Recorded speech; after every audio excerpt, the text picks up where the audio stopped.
So last time we talked about pot and alcohol and how they change the way your brain works, but this time we're going to talk more about how these substances and other drugs change how you feel. And beyond that, what happens when you have a neurological condition or something's just not working right. And so a good place to start is with depression, right? It is one of the most prevalent conditions in the entire world, and it is also one of the most difficult to fix conditions because, like other neurological conditions, we don't really know exactly what's going on. And so, serotonin. You might have heard of serotonin. It's one of the neurotransmitters in your brain, except it's part of a small group that deal primarily with kind of how you feel. And so, if you look at someone who suffers from depression, then they might be taking SRIs. And SRIs are serotonin reuptake inhibitors. It's a fancy name for basically it makes it so there's more serotonin in your brain. Now, what we know about serotonin is if you don't have enough of it, you are likely to be depressed. If you have too much of it, there's a condition called serotonin syndrome in which you get very, very sick and it's potentially fatal. But in between, there's a sweet spot. There's a good place for it. As to what it does, it seems to involve animal gut decisions. It seems to be resource-based. How good are you at getting resources for yourself or establishing a dominance even? And so there was this weird study where they took a bunch of crustaceans and they found the males that were beta males and they injected them with serotonin.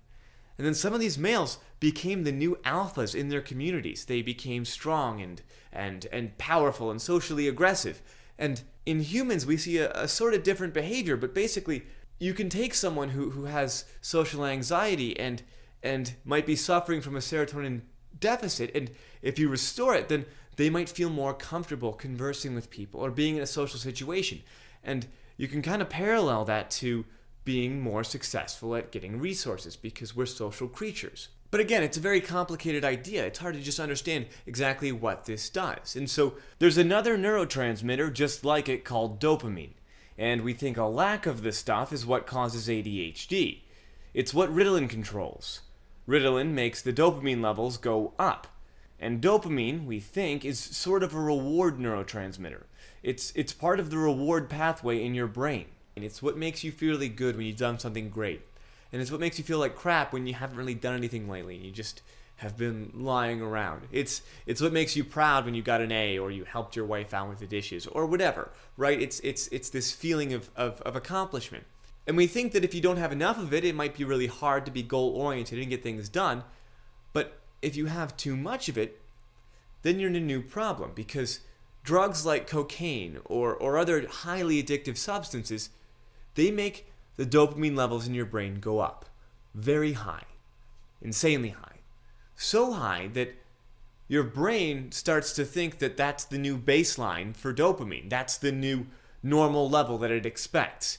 And so now, after having done a drug like that, your brain won't be as impressed when you do the dishes or you get an A or you get a nice paycheck bonus. It's just not as impressed anymore. Your brain's chemistry is always trying to even itself out. So if you surge it with one thing, it won't listen to other stuff as much. Or so if you're missing something, it might amplify the things that are there. Because your brain's always trying to balance itself out. If there's too much of something, it'll try to down-regulate that, and it'll try to make less of that in the future. And if there's not enough, it's supposed to try to make more of something so it all balances out. The problem then is if you do one of these addictive drugs, then now other things in your life just aren't as important. Nothing else is giving you that rush of dopamine, that feeling of accomplishment, except taking drugs. And so now your brain actually starts to poison you from the inside. It starts to tell you that you won't matter. You'll never feel like you've accomplished anything unless you take more drugs and get those dopamine levels back where they're supposed to be. And this isn't just dopamine. This is other things too, like serotonin. If you smoke pot, then you might feel your serotonin levels go up for a little while after you smoke. But if your body's so used to being high that you expect those levels to be raised all the time, then when you're not high on marijuana, your body will actually not produce enough serotonin. And now you'll be anxious and nervous again, as though you're suffering from a deficiency. And so the conclusion of all of this is that it's damn complicated. So if you look at schizophrenics, there's a lot of research out there that says that too much dopamine in the system might be part of the problem.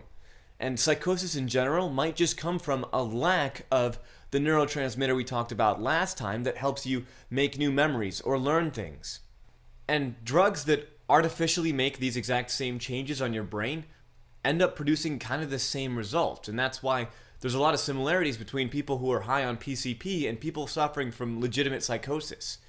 And there's something to be said there about how this very, very powerful reward-based behavior mixes with a break from reality and produces the kind of symptoms that we recognize as psychosis. And if you look at people who suffer from migraines, they have a surge of serotonin right before they get their migraines. And we don't know if that causes it or if it's just a part of it.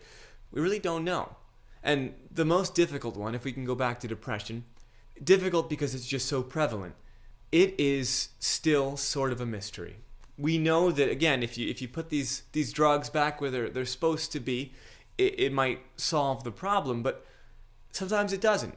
And when you take these drugs or any other drugs, or even alcohol or nicotine, you're changing things in your body that we still don't entirely understand. And so whether or not you do these things is entirely up to you. And if you're interested, there's a lot to look into and learn about because it is absolutely fascinating. But no matter what, we think it's something you should know. Thanks for listening.